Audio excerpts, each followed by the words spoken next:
Hello Khoyachora ঝর্ণা, বর্তমানে এখন আমি দাঁড়িয়ে আছি খোয়াছড়া ঝর্ণার সামনে। সো আজকের এই ভিডিওতে খোয়াছড়া ঝর্ণার সমস্ত সৌন্দর্য আমি আপনি একসঙ্গে দেখব। চলুন একসঙ্গে দেখা যাক।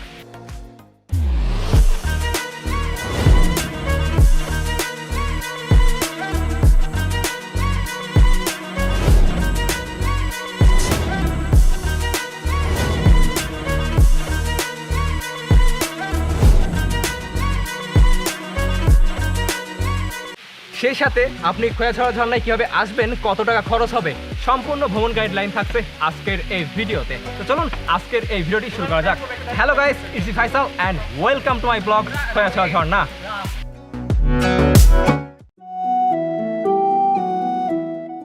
খোয়াছড়া ঝর্ণা মিরসরাইয়ের চট্টগ্রামে অবস্থিত বাংলাদেশের সবচেয়ে বড় ঝর্ণাগুলোর মধ্যে অন্যতম। আগুনের দিন শেষ হবে একদিন, ঝর্ণার সাথে গান হবে একদিন। এই পৃথিবী ছেড়ে চলো যাই স্বপ্নের সিঁড়ি বেয়ে সীমাহীন। আজকে স্বপ্নের সিঁড়ি বেয়ে না উঠলেও কঠিন এবং ভয়ঙ্কর রাস্তা বেয়ে ঝর্ণার সৌন্দর্য দেখব।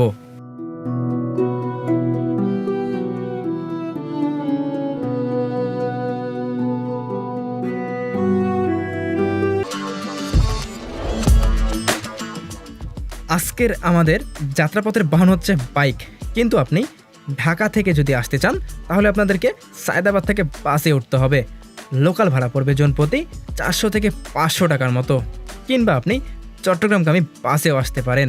সেই ক্ষেত্রে আপনাদের জনপ্রতি ভাড়া পড়বে 700 টাকার মতো। আপনি যেখান থেকে আসেন না কেন, আপনাকে বারোয়াঢালা জাতীয় উদ্যানের রাস্তা ধরেই ঝর্ণায় যেতে হবে। বারোয়াঢালা জাতীয় উদ্যানের সামনে রয়েছে বেশ কয়েকটি সিএনজি, সেখান থেকে আপনি জনপ্রতি 20 থেকে 30 টাকা দিয়ে আপনি চলে যেতে পারবেন খোয়াছড়া ঝর্ণার পার্কিং পয়েন্ট পর্যন্ত।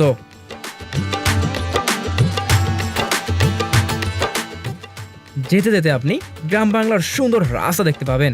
কিছুক্ষণ যাওয়ার পরে রাস্তা এত পরিমাণ খারাপ, এত পরিমাণ দলে যে এই রাস্তার নাম দিয়েছি আমি ডান্সিং রোড।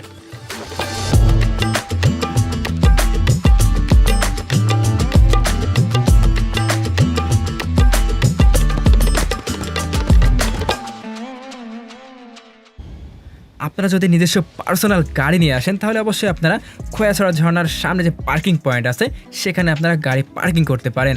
আর সামনেই রয়েছে বিভিন্ন ধরনের হোটেল, সেই হোটেলে আপনারা সকালের নাস্তা সহ দুপুরের খাবার পেয়ে যাবেন। দুপুরের খাবারের জন্য আপনাদেরকে আলাদাভাবে আগে থেকেই অর্ডার করতে হবে। তো চলুন আমরা খোয়াছড়া ঝর্ণার দিকে এগোই আস্তে আস্তে।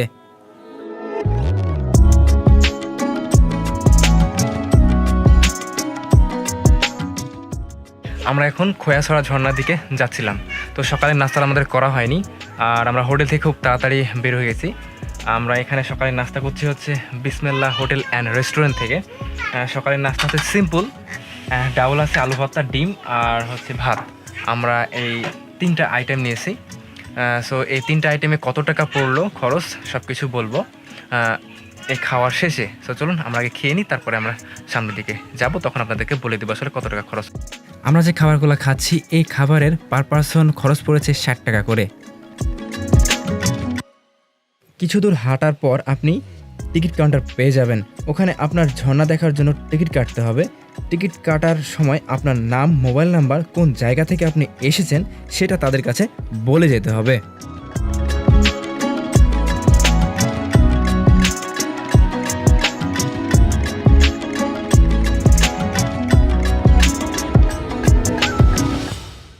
আঁকাবাঁকা রাস্তা, কখনো ঝিরিপথ, কখনো কাদার রাস্তা পার হয়ে আপনি 20 থেকে 25 মিনিট পর পৌঁছে যাবেন খোয়াছড়া ঝর্ণার প্রথম ধাপে।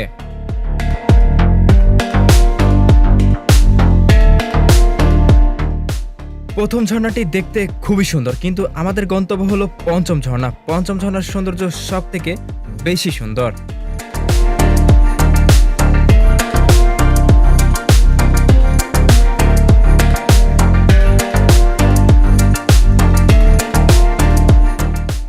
প্রথম ঝর্ণা থেকে পঞ্চম ঝর্ণা যাওয়ার রাস্তা সবচেয়ে কঠিন এবং কষ্টকর।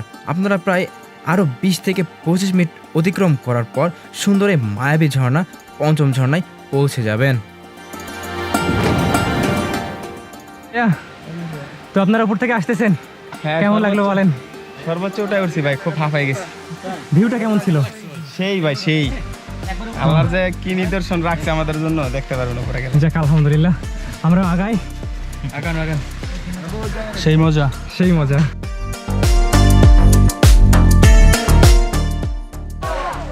হ্যাঁ বন্ধুরা, আমরা কোন সাইড দিয়ে যাচ্ছি দেখেন, কোন জঙ্গল, এই যে দেখেন কোন সাইড দিয়ে আসতেছে। ইয়াহু ইয়ো ব্রো, ঘোরাঘুরি শুরু। আমরা যাচ্ছিলাম ষষ্ঠ ঝর্ণায়। ঝর্ণায় যাওয়ার সময় এমন একটা গুহা আমাদের চোখে বাঁধে। তো গুহাটাতে আমরা যাওয়ার ট্রাই করছিলাম, বাট আমরা যাইনি। তো কী জন্যে আসলে ভয় লাগছিল সেটাই দেখি, চলুন। খোয়াছড়া ঝর্ণায় সাইডে একটি গুহা আছে, সেই গুহাটি আমার পেছনে দেখতে পাচ্ছেন। এই গুহাটি যখন বর্ষা হয় সেই সময়ে এই পাশ দিয়ে প্রচুর পরিমাণে পানি নেমে আসে, আর এই যে ঝর্ণাটা, এই ঝর্ণাটা জমজমাটভাবে সেই যৌবনটা ফিরে পায়।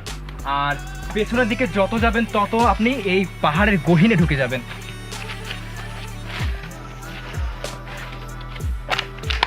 এই পাশ দিয়ে যাওয়াটা আসলে কেমন হয়, আসলে এই পাশ দিয়ে যাওয়াটা আসলে ঠিক না, আমার মনে হয় ঠিক না। গুহাটা ছিল অনেক ভয়ঙ্কর, আর আমরা ছিলাম মাত্র 4 জন। সেজন্য আমরা গুহা দিয়ে না গিয়ে সাইড দিয়ে যে রাস্তা ছিল সেই সাইড দিয়ে রাস্তা দিয়ে ঝর্ণাতে পৌঁছাই।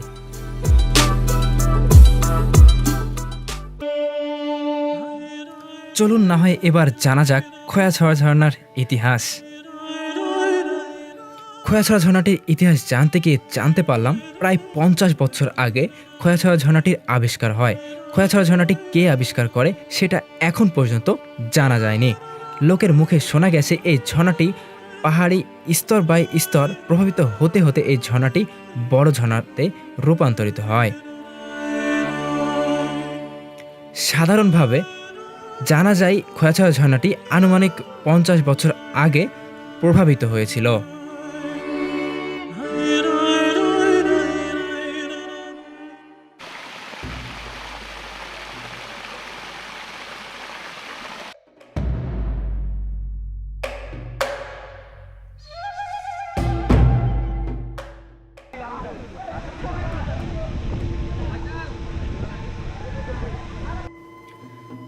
আপনারা যদি খোয়াছড়া ঝর্ণায় যান আপনাদের একটু কষ্ট হবে, বাট আপনারা যখন সেই জায়গায় পৌঁছাবেন আপনার ক্লান্তি এবং যা কষ্ট সব দূর হয়ে যাবে।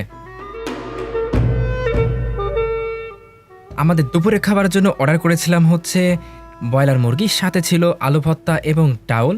ভাত আর ডাউল ছিল আনলিমিটেড, সাথে ছিল সালাদ। সব কিছু মিলে আমার কাছে খাবারটা ভীষণ ভালো লেগেছে। দাম পড়েছে মাত্র 150 টাকা। আজকের এই ভিডিওটি যদি আপনার কাছে ভালো লেগে থাকে তাহলে অবশ্যই লাইক করবেন এবং কমেন্ট করবেন, আর যদি একটু বেশি ভালো লাগে থাকে তাহলে অবশ্যই সাবস্ক্রাইব করে পাশে থাকবেন।